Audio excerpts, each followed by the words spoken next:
With California's tenant protections against evictions expiring next week, Governor Gavin Newsom and legislative leaders agreed Friday to extend them until September 30th and to cover 100% of the back rent owed by many low-income residents whose finances were hurt by the COVID-19 pandemic.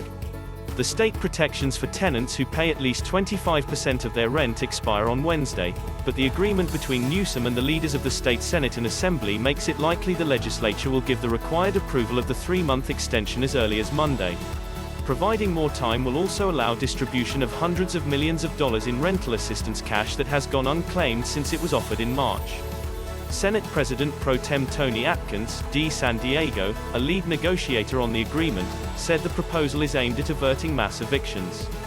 Our housing situation in California was a crisis before COVID, and the pandemic has only made it worse. This extension is key to making sure that more people don't lose the safety net helping them keep their home, Atkins said in a statement. The governor said that without the extension, many low-income people face eviction even though the economy is recovering. The proposal, Newsom said, is protecting low-income tenants with a longer eviction moratorium and paying down their back rent and utility bills, all thanks to the nation's largest and most comprehensive rental assistance package, which I am eager to sign into law as soon as I receive it. Tenant advocates say it is essential that the legislature approve the extension before Wednesday's expiration of the current eviction protections, and expand the rent relief program to give renters who are deep in debt a clean slate. That would provide a real sense of relief for a lot of folks who have been struggling to pay the rent and who are facing the reality that in about a week they, absent actions by the legislature, would be facing eviction when the July rent comes due, said Brian Augusta, legislative advocate for the California Rural Legal Assistance Foundation, which represents low-income tenants.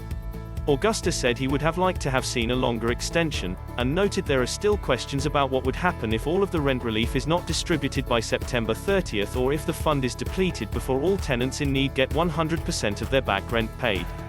In January, the governor and legislature approved $2.6 million in rental assistance for low-income tenants as well as a law that blocks eviction of tenants through June 30th as long as they pay at least 25% of their rent. The state and local governments have divided up the money between them. But the state has only sent out $61.6 million of the $1.4 billion share that it is distributing, less than 5%, to 442 applicants, and landlords and tenants have so far only applied for about half the money as of Thursday.